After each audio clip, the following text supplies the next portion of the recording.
So, I'm about to share some really disturbing data with you all. Um, we know that there are plenty of corporations invested in private prisons. And sure, there's plenty of folks that deserve to be in prison, but there are plenty of folks targeted and placed in prison that should have never been there in the first place. And even if they are there and rightfully there, that does not mean that what's happening is okay. The so called justice system is a business. And where there are businesses, there is a need for profit. Where there's a need for profit, there's a need to have bodies to fuel the capitalism.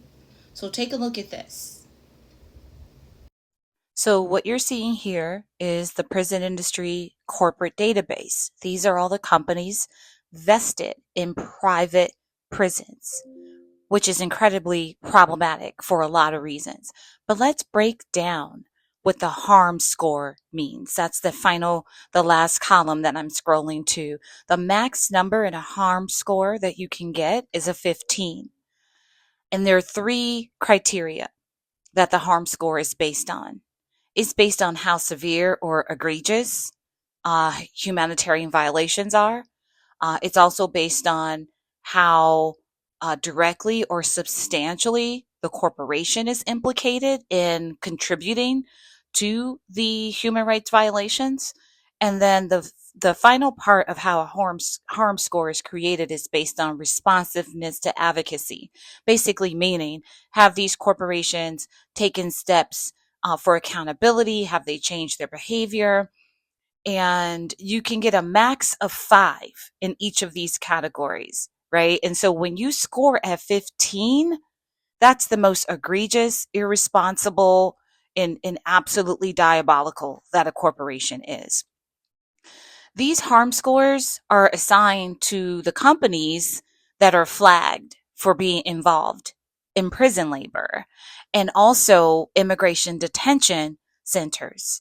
As you can see, many of these big corporations are invested in making sure immigration detention facilities and prisons are filled with bodies, because that's the capitalism, right? That's how they continue to harbor profit, by imprisoning people, whether they deserve to be there or not. And the issue with this is that we are contributing by entertaining, patronizing, even working for some of these organizations, with some of the big ones, which really shocked me.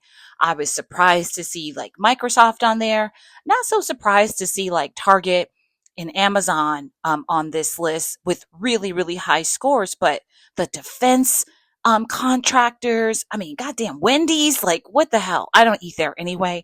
But the point is, knowledge is power. And we have to understand the role that we're playing in keeping modern day slavery alive, at least in the United States of America, through the loophole of the 13th Amendment, right? Because unfortunately, modern day slavery is still very alive and real and thriving in places like North Africa and, uh, you know, Central Africa, East Africa. It's really disgusting the deeper you get into this. But the problem with this whole model is that if you are invested in private prisons, the only way that they can work and be profitable is if you have bodies. And who are the bodies that they target?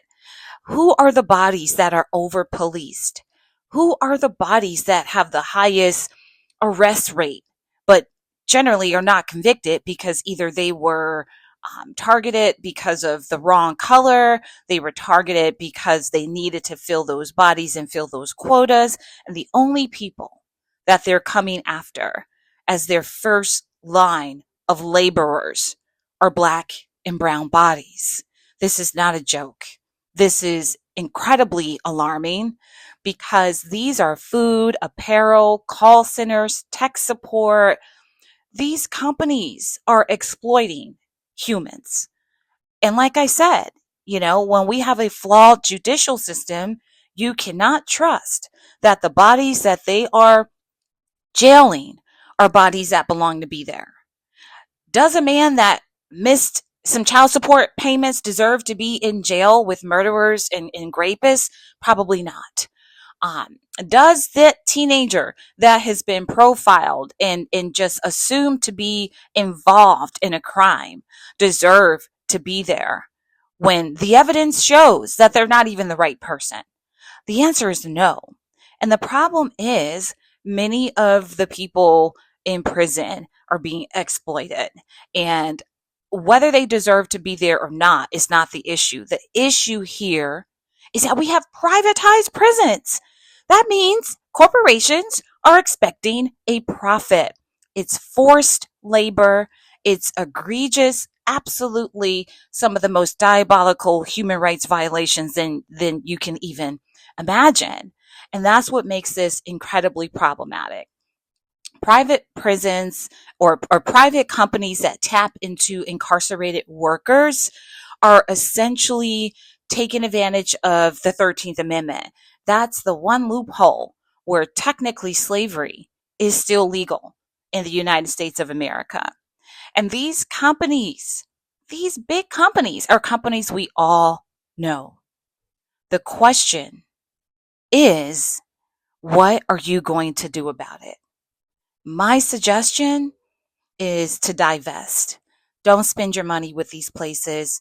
Look elsewhere if possible for employment, because we are keeping the machine of white supremacy going by entertaining it. Go check this out, data.worthrise.org. All the receipts are there.